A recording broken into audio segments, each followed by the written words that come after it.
Hey guys, today I'm going to show you how to remove green screen in Premiere Pro. Go ahead to Effects and let's search for Ultra Key. Let's drag this effect to our green screen video and let's go to Effect Controls. Let's scroll down and under the Ultra Key effect, we have a little dropper icon.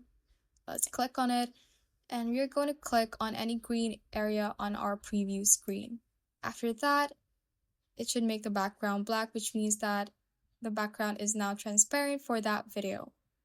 To add a new background for a video, we can drag our video layer up to second video layer and we are going to our project panel and drag our background into the first video layer.